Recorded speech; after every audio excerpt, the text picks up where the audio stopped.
Coming up on Maine Challenge, State Senate candidate Chloe Maxmin.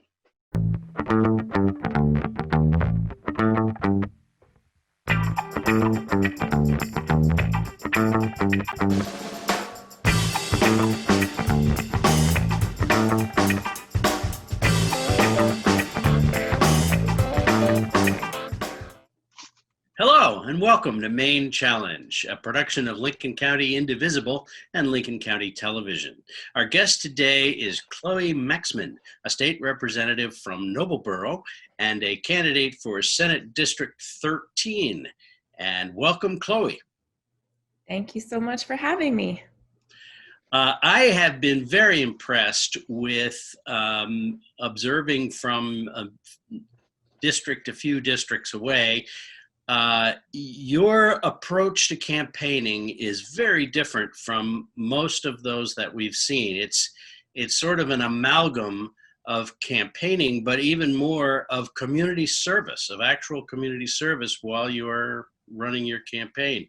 I was very excited to see that happening, and I'd love it if you'd tell me a little bit more about the origins of that.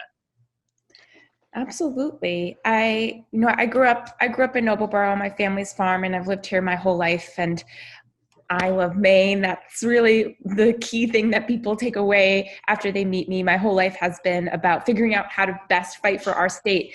And as I've grown older, I've really come to see how it's politics that is so intertwined with our lives, especially nowadays when our political system is failing us on so many fronts. It's in our faces every day how much we need our political system, and it's got us in this mess, and it's what we need to get us out.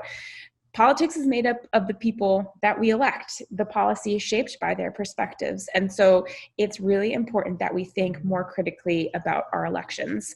That is about how people act when they're in office. But to me, the biggest opportunity is what happens on the campaign trail. That is when we have the space to create a different kind of political conversation in our communities that's rooted here, that comes from here.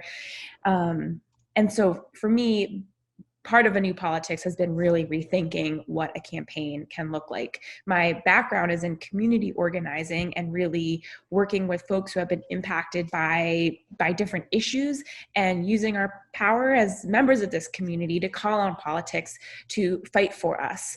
So that's really called issue organizing traditionally. So what we try and do with our campaign is take the deep personal attachment that we have to these issues and bring them into the sphere of electoral politics so that we're building movements that last beyond election day, beyond me, and hopefully lay the foundation for something better and stronger. And regardless of the outcome of any campaign, you're doing good in your hometown. So that's really, I think, very impressive and very exciting. And I appreciate the fact that you're taking this approach. It's healthy and sort of a new arrangement that we haven't seen a whole lot of. You are leaping from the House to the Senate in one short bound. What led you to decide to do that? That is a good question, and a question that people ask me a lot. The origins of it stem from a lot of what I was just talking about. In my mind, especially after campaigning in District 88, so much of the potential that I see in how we shape a new kind of politics happens on the campaign trail. And the opportunity to do that with most of District 88, I won't represent one of my towns anymore, but I'll represent the other 3.5. So, I'm sticking with most of District 88 and expanding our work across this incredible district. District 13 is all of Lincoln County except for Dresden, plus Washington and Windsor. It's the place that I grew up, and it was just so exciting to think about what we could do in this community with a new way of thinking about politics. So that's what gets me out of bed every day when you're a candidate and with campaigning. Well, I don't know how other people feel, but for me, my whole identity does not revolve around November 3rd. It's about what I do every single day between now and then that builds something that is stronger than what we had before. So if I'm gonna pour my heart and soul into campaigning, then doing it with all the folks across this district is the way that we want it to go. Well, as a former legislator, I would say bless you, and may this become a model for future campaigns. I mean, it woke old guys like me up a little bit to say, hey, that's a cool way to do it. Mhm. And, I really wish you the best. And I hope more candidates around the state adopt that model, because it's a good one. And one of the things that I was never comfortable with was the uh, sobriquet politician, Mm. because I didn't run because I thought I should be a politician.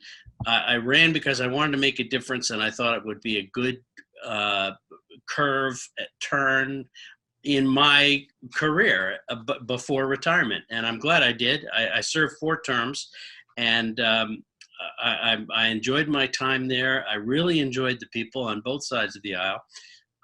And it was a very good experience. So I'm glad people who are not old and at the end of their career like me are doing that. And so thank you for that. I want to tell a quick story here. I know should be your time, but your opponent in the Senate race, Dana Dow, served in the Senate when I was in the House, and I know he served in the House before that. Um, and I was also a customer of his furniture store, and had a problem. And uh, he came to my house, and it wasn't somebody who worked for him, it was him. And he and I, of course, knew each other from the halls of the State House, even though we were at different ends of the hallway. And I asked him if he was ever going to run again. And we talked about serving, and he said he wasn't. He was out of office at this time, whenever this was. And he said, I'm not going to run again. They're asking me to run. I'm not going to run again. And I understood that, and I related to it completely, because there are parts, as I'm sure you've discovered, there are parts of the job that aren't that great. And so I got that, I related to that, and I was really stunned when a few months later he ran for the Senate, because I knew that he sort of shared that sentiment that he didn't really want to be there. And so I think it's really exciting and encouraging that someone like you, a young person, running for office, and I wish you very well. I've got another little speech I'm going to make about the campaign, but let's turn it back to you. I'm not supposed to be lecturing here. That's okay. Let's talk a little bit about climate. I know you have been involved in a state version of the Green New Deal, but I can't say that I could explain the difference between the Green New Deal as Congress looks at it and as you look at it. So maybe you could talk about that. Definitely. Yeah. So I did sponsor the Maine Green New Deal, and for those listening in Maine, I think it's important to know that it's okay. It's not. It had no fiscal note. Didn't cost Maine any money, but it really paved the way for how we create a different kind of job industry here, and so that's very important to me. The federal Green New Deal is a massive, non-binding proposal, basically, to tackle the climate crisis. It's very broad and deep and far-reaching. That's that.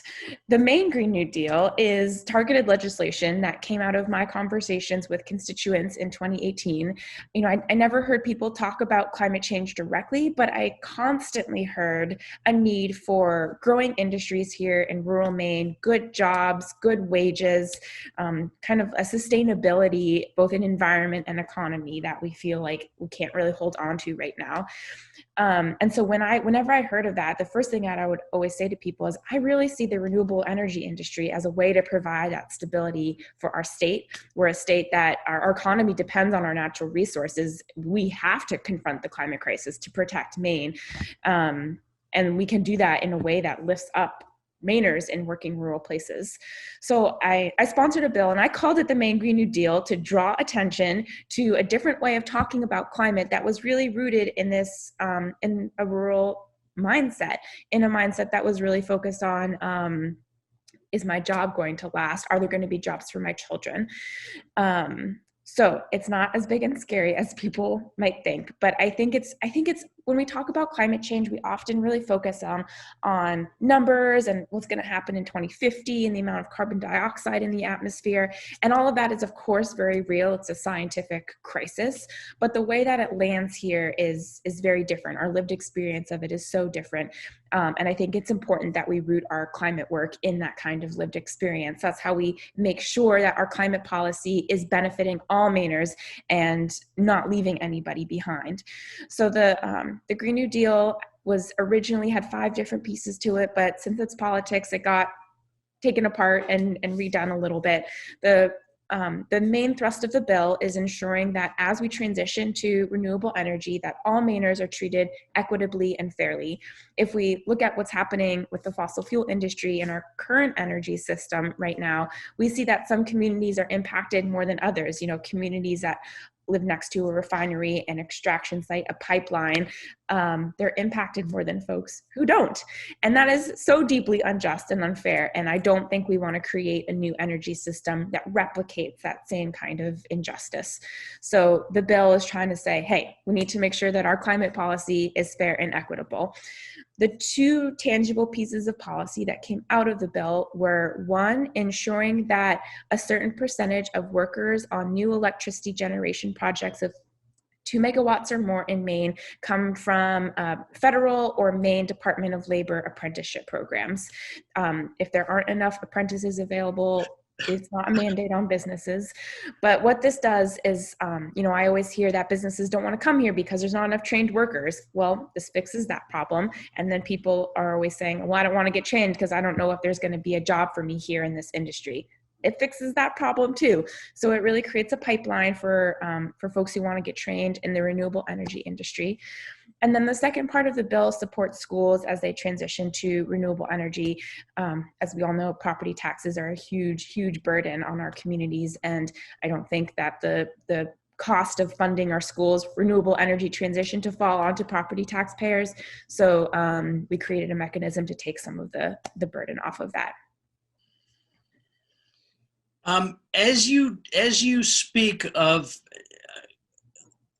addressing the climate crisis, the image that comes into my mind is poverty, but the image that most people have of poverty is either an urban poverty or it's a rural poverty from the 1920s. And I'm wondering if you could talk a little bit about how poverty, what poverty is like in Lincoln County. Oh yeah, I mean, poverty in our communities can be so complex. There's so many intersectional things happening, where we live. I think access. I think like so much of poverty in a rural place revolves around access. Like we can't walk to the grocery store. If we don't have a car, we can't walk to our jobs. We can't walk to see our families or to the bank or the pharmacy. We can't get the services that we need without access. And so I always see transportation access as a huge part of opportunity in our community. I think we also lack access in terms of healthcare resources, in terms of our school funding. I mean, everything in a rural place is just less. So I think it's a really complex issue. I mean, 20%, don't quote me on this, maybe I shouldn't say it, but around 20% of young folks in our community are food insecure. And it's very complicated here. I think, when I think about climate change in particular, when we were working on the Green New Deal bill, the main folks that I worked with were the Maine AFL-CIO and the labor community to really bring in a different perspective into the climate conversation that usually isn't there. And one of the things that we kept talking about was that the same unions that are representing folks installing solar panels are the same unions representing folks working on pipelines in Maine. So we can't just put in rules that take away a whole industry and put unions in particular in a really awful position. We need to really be creating ways forward that lift up everybody and that don't penalize just some people. And I think I think about that a lot when I think about policy in rural places, because something that might work really well in Portland might have really bad impacts here. It might be taking resources away that we really need here. And so anytime I'm legislating, I think about it through the lens of a rural place. I think about the elderly folks that I meet who live at the far end of a dirt road and don't have internet and barely have cell phone service, and they're who I think about all the time. One more question about your legislative service before we move on. Are there other issues that you worked on and that you're proud of, win or lose, that you put an effort into in your term in the legislature? And also, what committee did you serve on? I served on the Agriculture, Conservation, and Forestry Committee, which was, I learned so much. It's all my committee choices reflected what my community is. So it's obviously a very important committee for District 88 and District 13. And so I've learned a lot through the Agriculture Committee work. I sponsored 4 pieces of legislation. They all came directly from conversations that I had with constituents, and I'm very proud of that. One was Green New Deal. One was one came from a nurse that I met in Noblesboro, and around sexual assault kits and how long they're stored, and justice for survivors. One was around trying to get Congress to take action around the windfall elimination provision, which is this very wonky but pretty prevalent thing where if you work in the private and public sector, when you retire, your Social Security benefits are cut because you're technically double dipping with your pension. And it's very unjust and mostly impacts state workers and teachers. And so trying to do a lot of work around that. And then my last bill was around increasing rural transportation access for seniors and adults with disabilities. The bill, it's actually an amazing bill. It's the bill that I love the most, and it's stuck in session right now because it got carried over to this year, and we're not in session, and so it's just melting in some office somewhere. But that bill was so important to me, really seeing transportation as the greatest equalizer in rural communities and trying to make sure that some of our neediest citizens have transportation access.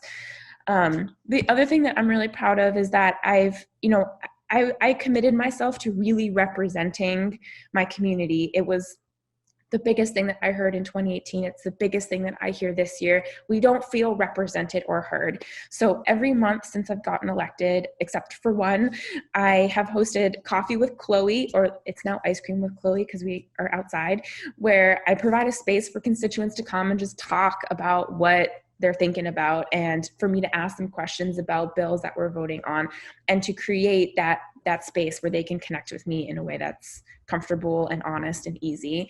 I've also, if people don't feel coming into that more public space, I've spent almost all of my time just talking with constituents, talking with people in the community so that I can hear what's going on both sides of an issue and then represent more authentically. I know that not everyone is going to agree with me. My own family doesn't even agree with me all the time. That's okay. But to me, listening and respecting what I hear is the absolute core of being in office. And if you are chosen by the voters of District 13 to serve in the Maine State Senate, what will be your agenda for your first term there? That's another good question. I think it's a 5-page document now of bills that I want to sponsor next session that range from bills supporting our veterans to more climate change bills. I want to reintroduce my rural transportation bill, just things that constituents have brought to me throughout the past 2 years, things that I'm hearing from people right now. Open primaries. I'm a big fan of open primaries and want to sponsor that bill again. There's a whole list of them.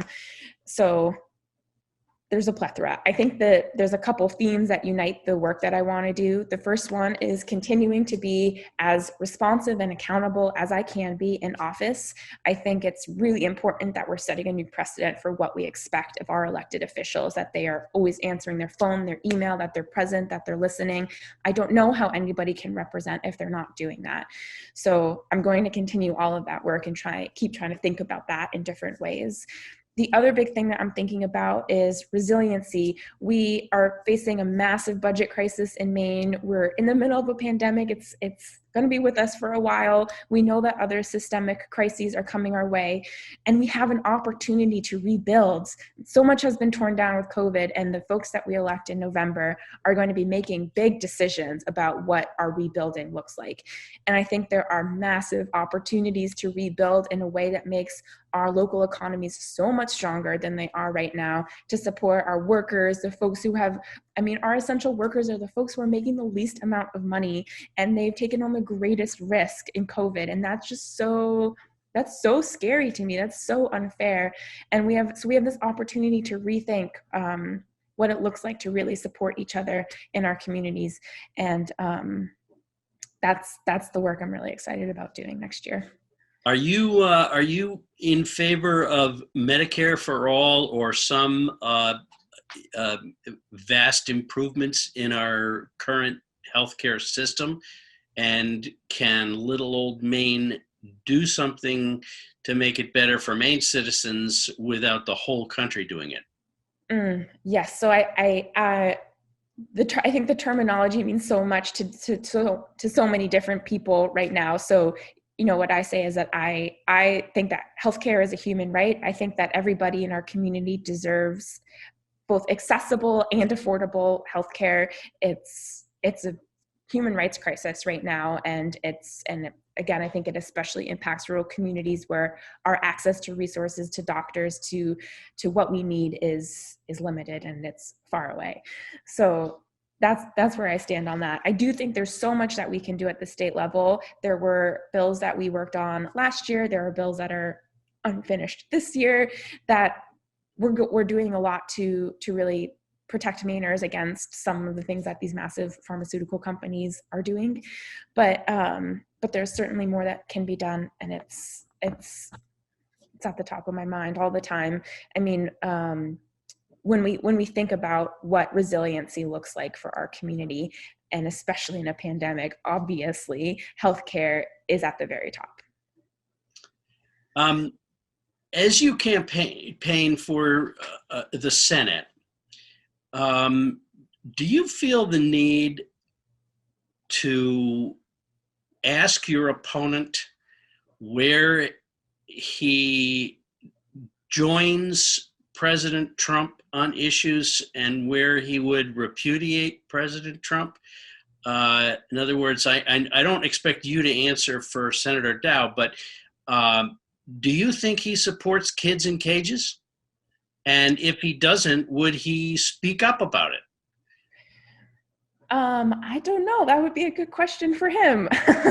I mean, to me, like, part of our campaigning is that we're creating a positive vision about what we stand for.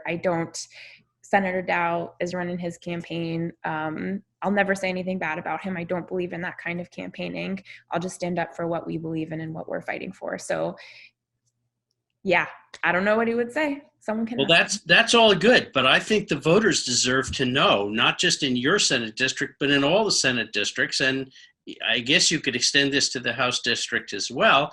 Where does the Trump agenda and the Republican Party match, and where doesn't it? So the convention certainly hasn't helped. And I would really like to hear some courage from Republican state senators to say, no, I diverge from the president on immigration. I diverge from the president on this issue or that issue. I think they're getting a pass, and I don't think they deserve it, frankly. That's my own little editorial here, but and I appreciate the fact that you want to be positive in your campaign, and that's how I always campaigned, and I respect that and appreciate it. But this is comparison. This is, where do you stand versus where do I stand? And I have a feeling that Senator Chloe Maxmin would be very opposed to the whole program that separates children from their families and basically puts little kids in prison. Those kids are going to grow up, and they're not going to like America. And it really upsets me. Maybe you can see that. And I'd really like to hear Republicans in the campaign speak up. And I really don't think they deserve to get a pass on that. Sorry, that was my other speech. Well, I hear that. I mean, I think yeah, speaking for myself, I am against that. It was horrifying and tragic to see the photos and videos of what was happening to children at the border.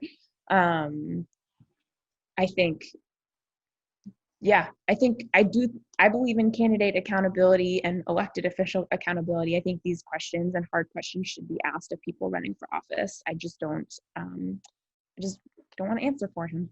I don't know where he stands. Never talk with him about it. And since you're being so positive, I'll be the negative one and point out that there is some significant evidence that the reason that the Republicans did not respond even to a request for a vote on a decision to come back into session during August is because they had fundraisers scheduled and they can't raise money directly while they're in session, and they didn't want to disrupt their fundraising activities. So they didn't even reply when the Speaker and the President of the Senate said, will you come back to a special session? I assume you favor a special session because you have some bills in the hopper? I did. I voted both times to go back into session, not because of my bills, but because it's our job. It's what we were elected to do. It's what we're paid to do. Mainers are going to work every single day, and the Republicans would not vote. They didn't even vote no. They just didn't respond for us to go back. So that is fact. Another fact is that there were multiple Republican fundraisers scheduled throughout August, including one at Dow Furniture, which I've been public about. But I think it's hard I think it's hard to say like this is why we're not in session. I think there's a lot of reasons. I've read all the Republican arguments. I've read all the Democratic arguments. I mean, to me, it's just so deeply not about party. The decision to go back to session, it's about our values as Mainers, which is that we do what we were elected to do, and that is to run through the bills that taxpayers have already spent thousands to process, and that are by and for our constituents, and also to deal with COVID and make sure that people are getting what they need, because I don't think they are right now. So, well, thank you. Thank you very much, Chloe Maxmin, candidate for Senate District 13. I will say at this point that we have invited Senator Dow to join us on this show, either with you on this show. He never responded, so we assume he doesn't want to do it. But having attacked him here, I will invite him to come on and defend himself. And if he wishes to do that, that's fine. But again, thank you very much, Representative Chloe Maxmin from Noblesboro. You've been a good guest and you're a good candidate, and I really appreciate your approach to service. And that's really what it's all about. It is indeed. Thank you so much for having me on today.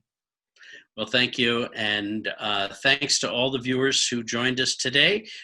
Join us again next week, 10, 2, and 6, I think. And we'll see you next time. Thank you very much for coming, and thank you, Chloe. Thank you.